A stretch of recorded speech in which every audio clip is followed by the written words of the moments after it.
I should have seen it sooner. But the thing about disguised contempt is that it creeps in slowly. It doesn't come with shouting or drama. It comes with silence. With avoided eye contact. With unspoken exclusions. It hides behind politeness. My name is Rachel Bennett. And this is the story of how I was treated like an outsider during a family trip. A story of isolation, rehearsed silence. And how I returned the favor. With interest. It all began with what seemed like an innocent suggestion from my husband, Thomas. Let's take a few days with my parents in Hilton Head. It'll be good for everyone. Beach, sun, time to relax. I took a deep breath before answering. Evelyn and Charles Thomas' parents had never exactly welcomed me with open arms. I had always been treated like a tolerated presence, never a truly included one. But hope is stubborn. Sure, I said. Could be nice. I wanted to believe this trip could be a fresh start. A chance to finally bond. That's what I kept telling myself as I packed my suitcase. We arrived in Hilton Head during one of those golden late afternoons that looks like it belongs in a movie. Peach-colored skies.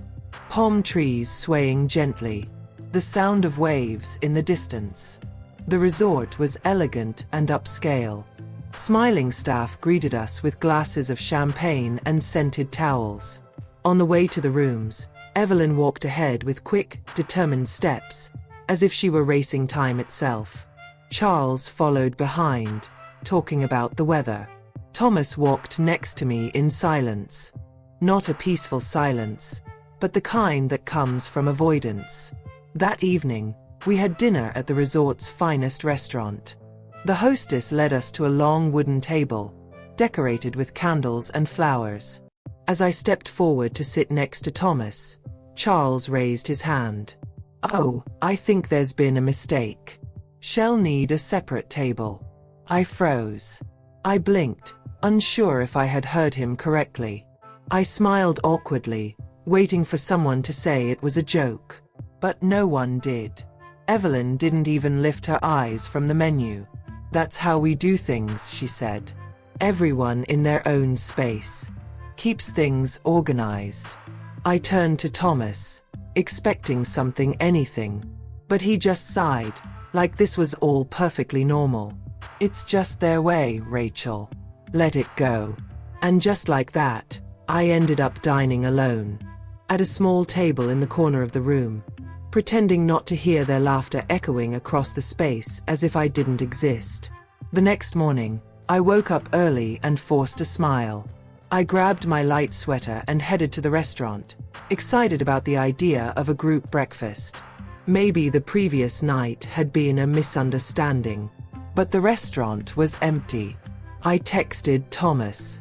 No reply. I waited 10-20 minutes. Then I started walking through the hotel corridors. And there they were already seated at a large table, eating and laughing, like everything was perfectly fine. "Why didn't you let me know?" I asked, trying to keep my voice steady. Charles shrugged. "We figured you'd find us." Evelyn dabbed her lips with a white linen napkin and replied in the same icy tone from the night before. "That's how we do things." Thomas didn't even look at me. He just kept eating. And that's when something inside me began to crack. A quiet kind of crack, the kind that appears when you realize you're completely alone, even in a room full of people. The same pattern repeated itself over the next few days. Every meal, I sat alone. Every activity, I was left out. They went on a boat tour. I only found out through their Instagram stories. They went wine tasting. I only realized when I saw them leaving the hotel lobby, dressed up and ready. I asked Thomas why he hadn't told me. He just shrugged. "You could have asked." That's when it hit me. They didn't want me there. They never had. I was just an accessory Thomas brought along, one they barely tolerated. And Thomas, he wasn't going to protect me. In fact, he looked disturbingly comfortable staying silent. On the fourth day, I stood in front of the bathroom mirror in our hotel room and really saw myself. Puffy eyes. Hair hastily tied back. Wearing clothes that looked like I wanted to disappear. And I realized something. They wanted me to fade away. Maybe it was time I did exactly that, but on my own terms. They'd forgotten one important detail.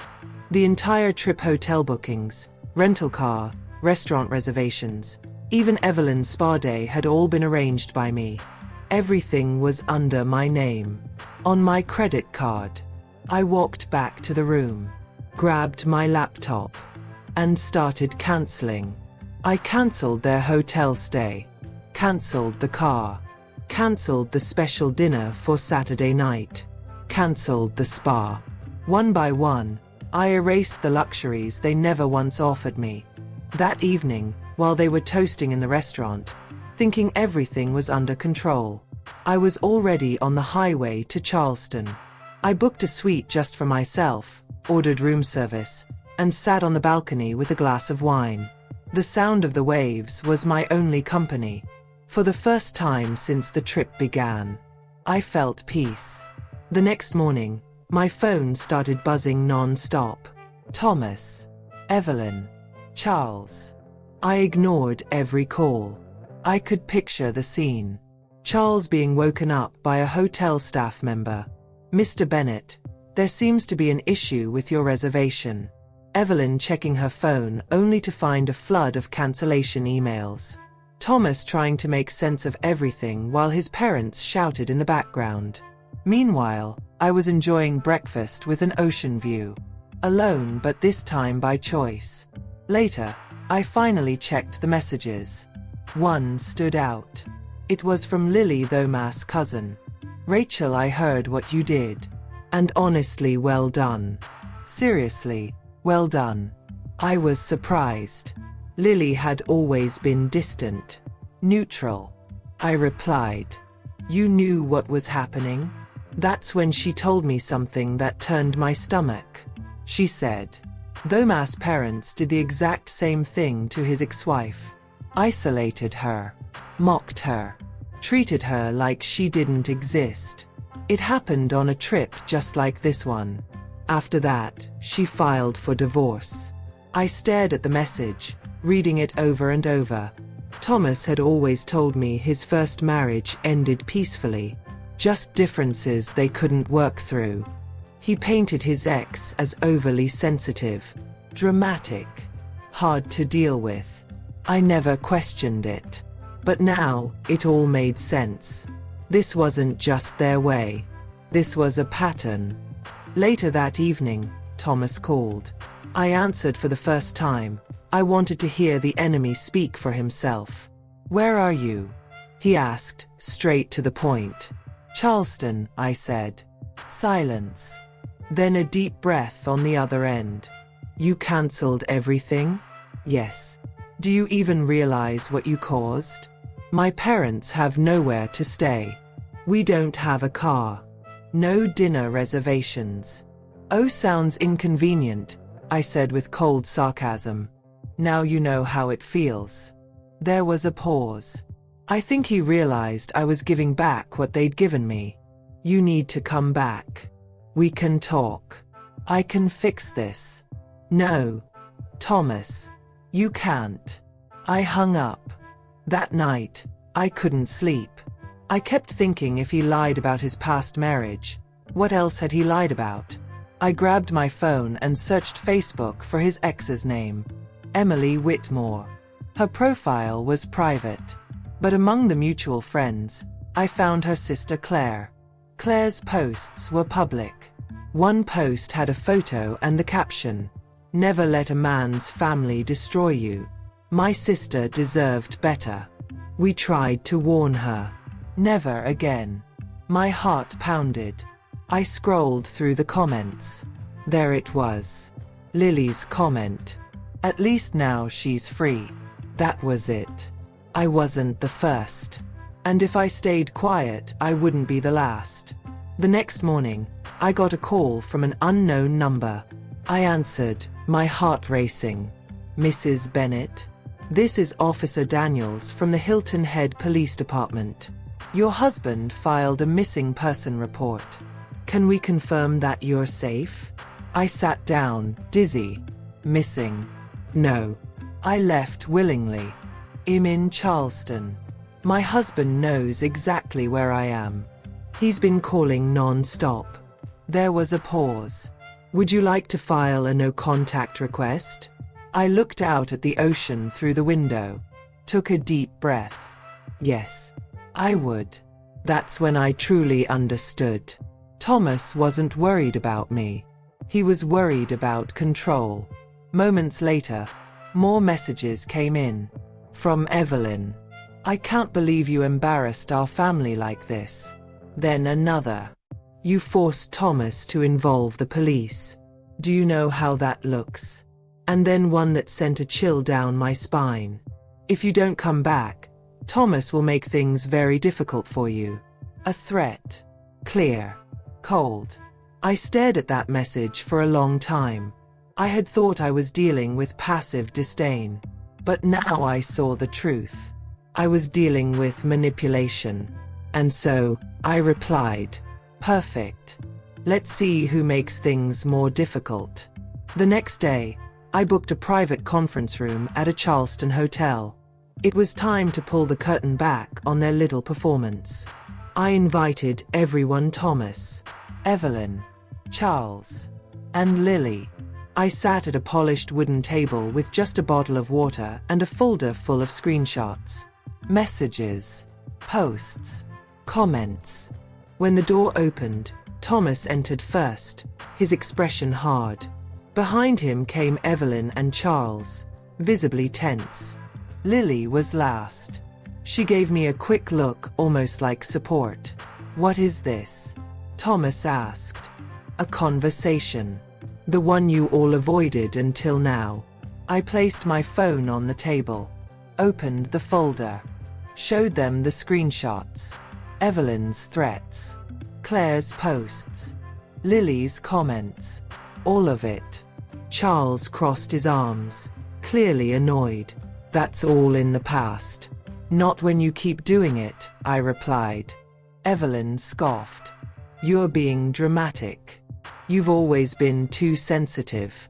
No, I said. I've just stopped letting myself be erased.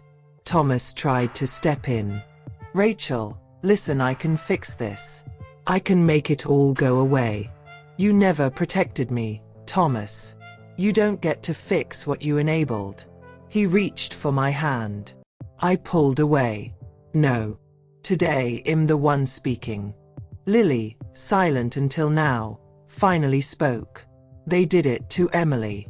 And to the woman before her. And now to Rachel. How many more? Evelyn stood up, offended. We're just following our traditions. They're not traditions, I snapped. They're emotional abuse dressed up as customs. Thomas looked stunned. For the first time, I saw doubt in his eyes. I'm not coming back, I said. He tried again, but I was already on my feet, bag on my shoulder. Rachel, wait. I turned to him one last time. Watch what you allowed to happen.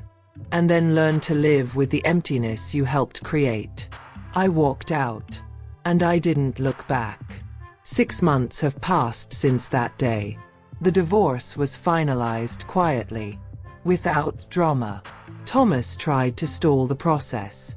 He sent me messages filled with regret, recycled phrases, hollow promises. In one of them, he even wrote, I see everything now, Rachel. Please forgive me. But it didn't matter anymore. Because this wasn't about him finally seeing the truth. It was about me finally refusing to settle for scraps in the name of a love that never made me a priority. During that time, Lily kept in touch. She told me that after the meeting in Charleston, the family fell into chaos. Evelyn didn't speak to Thomas for days. Charles called him weak. A spineless man. They said I poisoned him. That I destroyed the family. That I turned everything upside down. But for the first time he didn't defend me. And he didn't defend them either. He stayed silent.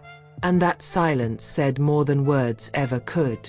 I wasn't there to witness the fallout. And honestly, I'm glad.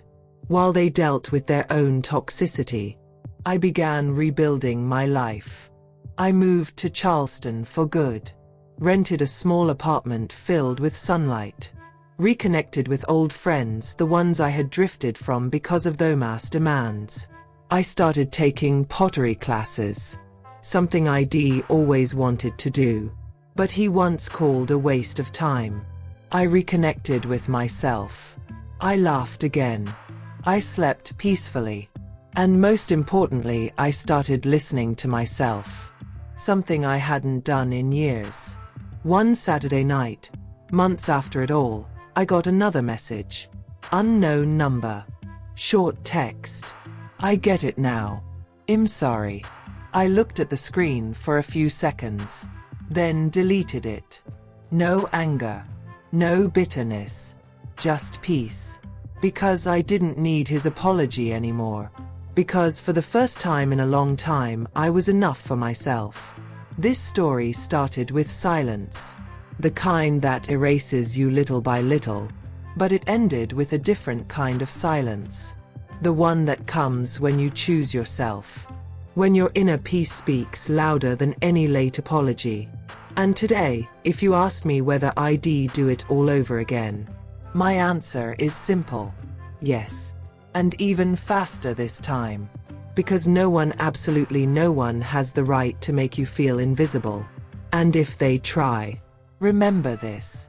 You have every right to stand up. Walk away. And let the emptiness they created swallow them whole. If you've ever lived through something like this, know this. You are not alone. And it is possible to reclaim your story. If this story resonated with you in any way, leave a comment below. Sometimes, sharing is the first step to breaking free. And if you want more real stories of healing, redemption, and unexpected comebacks, make sure to subscribe to the channel. There's so much more to tell. Because some stories aren't meant to comfort. They're meant to wake you up.